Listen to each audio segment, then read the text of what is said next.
Hello friends, आज हम बात करेंगे प्लांट टैक्सोनॉमी पर बेस्ड आपका जो सिस्टम ऑफ क्लासिफिकेशन यानी जो आपका वर्गीकरण की पद्धतियां हैं उनको आप डिस्कस करेंगे। ये जो जीआईसी का सिलेबस है इसमें ये आपका बायो जो बॉटनी का सेक्शन है उसमें आपका ये फर्स्ट टॉपिक है। टैक्सोनॉमी के अंतर्गत आपका जो क्लासिफिकेशन है इसको ये सिलेबस में है।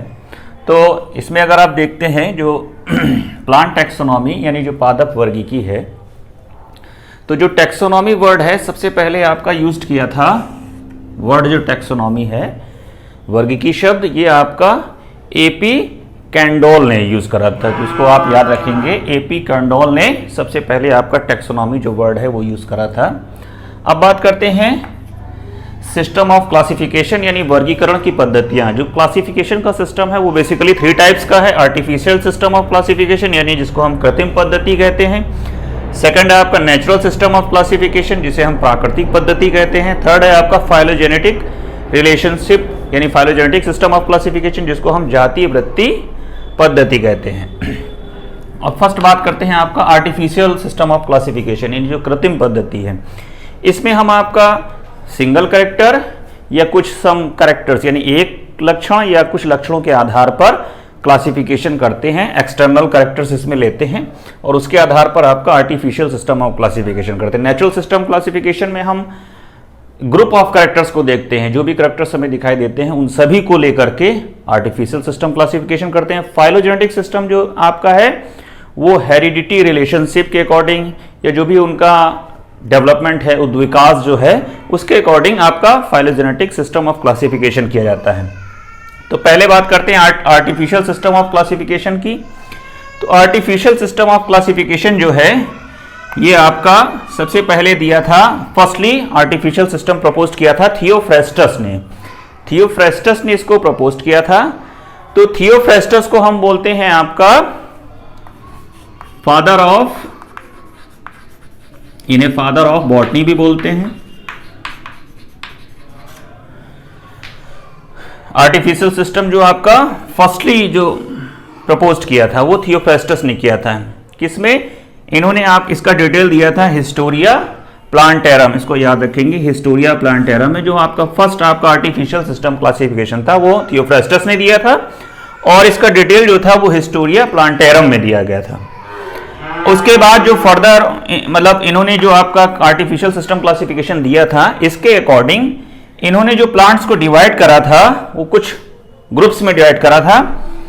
हर्ब्स में अंडरशर्ब्स, शर्ब्स एंड ट्रीज। हर्ब्स यानी जो आपका शाकीय पौधे होते हैं जिनमें शाक जिनका जो स्टेम होता है वो हर्बेशियस टाइप का होता है, जनरली जो कैटल्स होते हैं उनको फीड कर लेते हैं। हर्ब्स यानी शाकीय पौधे हो गए। अंडरशर्ब्स, शर्ब्स मतलब हो गया झाड़ियां। अंडरशर्ब्स का मतलब है कि वो झाड़ियों से थोड़ा छोटे तो थे मगर वो हर्ब्स की कैटेगरी में नहीं थे, यानी उनका जो स्टेम था वो बहुत ज्यादा हर्बेशियस नहीं था। लास्ट तो आपका ट्रीज यानी वृक्ष हो गए। तो इन ग्रुप्स में इन्होंने आपका डिवाइड करा था। ये इन्होंने फर्स्ट आर्टिफिशियल सिस्टम दिया था, इसको आप याद रखेंगे। फर्स्ट आर्टिफिशियल सिस्टम प्रपोज किया था थियोफ्रेस्टस ने हिस्टोरिया प्लांटेरम में। डिवीजन इन्होंने आपका 4 ग्रुप्स में डिवाइड कर दिया था। उसके बाद जो फर्दर आगे जो आपका साइंटिस्ट थे, बेस्ट जो आपका आर्टिफिशियल सिस्टम प्रपोज किया था वो किया था आपका कारोलस लीनियस ने। इन्होंने भी इनका जो आपका क्लासिफिकेशन सिस्टम था वो भी आर्टिफिशियल सिस्टम क्लासिफिकेशन था। 1937 में इन्होंने आपका जो इनकी बुक थी, इन्होंने एक बुक जो थी जेनेरा प्लांटेरम, इन्होंने अपना जो आर्टिफिशियल सिस्टम कारोलस लीनियस ने जेनेरा प्लांटेरम में इसका डिटेल पूरा दिया था। अब जो आपका लीनियस ने दिया था, लीनियस के अकॉर्डिंग जो क्लासिफिकेशन बेस्ड था वो था आपका रिप्रोडक्टिव स्ट्रक्चर पे। सबसे पहले इन्होंने जो आपका आर्टिफिशियल सिस्टम क्लासिफिकेशन दिया वो रिप्रोडक्टिव स्ट्रक्चर पे था। तो रिप्रोडक्टिव स्ट्रक्चर के अकॉर्डिंग इसको जो उन्होंने पहला दिया था उसको सेक्सुअल सिस्टम ऑफ क्लासिफिकेशन भी कहते हैं। अकॉर्डिंग टू रिप्रोडक्टिव स्ट्रक्चर इसको क्लासिफिकेशन को सेक्सुअल सिस्टम ऑफ क्लासिफिकेशन भी बोलते हैं। फर्दर इन्होंने इसी को बाद में मॉडिफाई करके फर्दर इस क्लासिफिकेशन नंबर ऑफ स्टेमेंस के आधार पर, यानी जो पुंकेसर थे स्टेमेंस उनके संख्या के आधार पर इन्होंने क्लासिफिकेशन सिस्टम दिया था। इसको कहा गया न्यूमेरिकल सिस्टम ऑफ क्लासिफिकेशन। तो आप याद रखेंगे पहला इनका था रिप्रोडक्टिव स्ट्रक्चर पे, जिसको sexual system of classification. Further इन्होंने नंबर ऑफ स्टेमन्स के अकॉर्डिंग दिया, तो इसको कहा गया न्यूमेरिकल सिस्टम ऑफ क्लासिफिकेशन। अब इन्होंने जो क्लासिफिकेशन दिया था, इस क्लासिफिकेशन के अकॉर्डिंग 24 ग्रुप्स में इन्होंने डिवाइड करा था। जिस 24 ग्रुप्स जो थे उनमें आपका 23 जो थे वो एंजियोस्पर्म थे, और लास्ट का जो ग्रुप था 24, जो लास्ट ग्रुप था उसको कहा गया था क्रिप्टोगैमिया। तो इस प्रकार आर्टिफिशियल सिस्टम आपका ये इसका डिटेल है। अब हम बात करेंगे नेचुरल सिस्टम ऑफ क्लासिफिकेशन की। अब सेकंड जो आपका क्लासिफिकेशन सिस्टम था वो था आपका नेचुरल सिस्टम क्लासिफिकेशन, यानी आपका प्राकृतिक पद्धति। तो नेचुरल सिस्टम ऑफ क्लासिफिकेशन में आपका कई कैरेक्टर्स, ग्रुप ऑफ कैरेक्टर्स को लेकर के तब क्लासिफिकेशन हम कंटिन्यू करते हैं, यानी इसमें आपका इसके कंपैरिजन में हम और ज़्यादा कैरेक्टर लेते हैं। अब जो आपका नेचुरल सिस्टम क्लासिफिकेशन था, ये फर्स्ट जो आपका नेचुरल सिस्टम क्लासिफिकेशन जो प्रपोज किया था वो करा था आपका ALD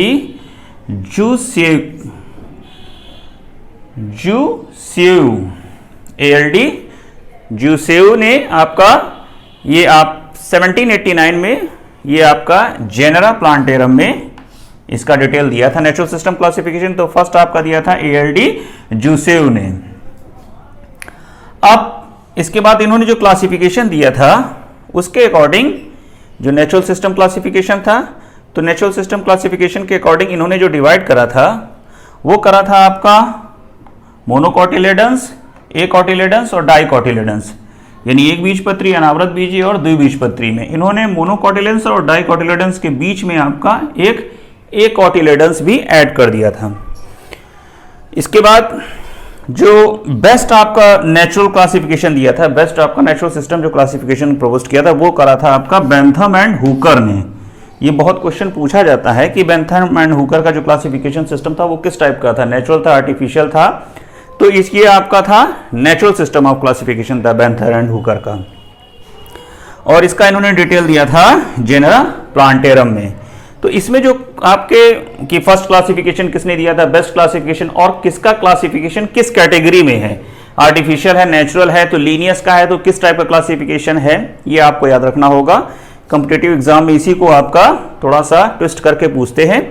तो ये आपका था natural system of classification. Third आपका जो क्लासिफिकेशन सिस्टम है वो है आपका फाइलोजेनेटिक सिस्टम, यानी जाति वृत्ति। इसमें आपका जो उनका फाइलोजेनेटिक रिलेशनशिप होता है, यानी उद्विकास वगैरह जो होता है और वंशानुगम जो उनकी कैरेक्टर्स होते हैं उससे कोरिलेट करके आपका phylogenetic relationship, phylogenetic system of classification दिया जाता है। तो इस सिस्टम ऑफ क्लासिफिकेशन को जो सबसे पहले प्रपोज किया था वो करा था आपका एक्लर ने।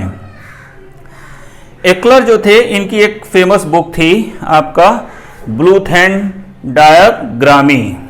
ब्लूथ एंड डायग्रामी के अकॉर्डिंग से इनकी एक फेमस बुक थी, 1875 to 78 के ड्यूरेशन में थी ये बुक। इन्होंने जो क्लासिफिकेशन दिया था प्लांट्स का, ये जो अब आप याद रखिएगा, एक्लर का जो क्लासिफिकेशन था वो था आपका फाइलोजेनेटिक, यानी आपका जाति वृत्ति पद्धति के आधार पर आपका फाइलोजेनेटिक सिस्टम ऑफ क्लासिफिकेशन। इनकी फेमस बुक आप याद रखिएगा, फेमस बुक कौन सी है, ब्लूथ एंड डायग्रामी। तो इन्होंने जो प्लांट को क्लासिफाइड करा था तो इसके अकॉर्डिंग इन्होंने मेजर 2 कैटेगरी में डिवाइड करा था। फर्स्ट थी आपकी क्रिप्टोगैमी और सेकंड थी आपकी फेनिरोगैमी। क्रिप्टोगैमी जो थी अपुष्पोद्भिद, ये पुष्प नहीं थे और इनको आपका अबीजी यानी इनमें बीज भी नहीं थे, और फेनिरोगैमेट्स जो आपका पुष्पोद्भिद यानी बीजीय पौधे थे। तो क्रिप्टोगैमी में आपका जो अपुष्पोद्भिद थे इनको आपका फर्दर 3 कैटेगरी में डिवाइड करा था, आपका थैलोफाइटा, ब्रायोफाइटा, टेरिडोफाइटा। अब देखिए इनमें आपका तीनों में फाइटा लगा हुआ है। फाइटा जो है आपका कैटेगराइज कर रहा है क्रिप्टोगैमी में, यानी आपका ये अपुष्पोद्भिद वाले जितने भी फाइटा वाले हैं वो आपके सारे अपुष्पोद्भिद कैटेगरी में हैं, यानी क्रिप्टोगैमी में। और जो आपका फेनिरोगैमी थे यानी पुष्पोद्भिद जिनमें आपके फ्लावर्स थे, इनको डिवाइड करा था आपका जिम्नोस्पर्म और एंजियोस्पर्म। इनमें आपका स्पर्म लगा हुआ है। स्पर्म जो है आपका के अकॉर्डिंग ये आपका फेनिरोगैमी, यानी इनमें पुष्प थे। इसके बाद जो फर्दर और भी साइंटिस्टों ने डिवाइड करा है उनको भी बताते हैं। अब एक्लर के बाद जो आपका फाइलोजेनेटिक सिस्टम ऑफ क्लासिफिकेशन दिया था वो दिया था आपका एंगलर और प्रेंटल ने। आप नाम याद रखिएगा, एंगलर और प्रेंटल ने प्रपोज किया था new phylogenetic system of classification.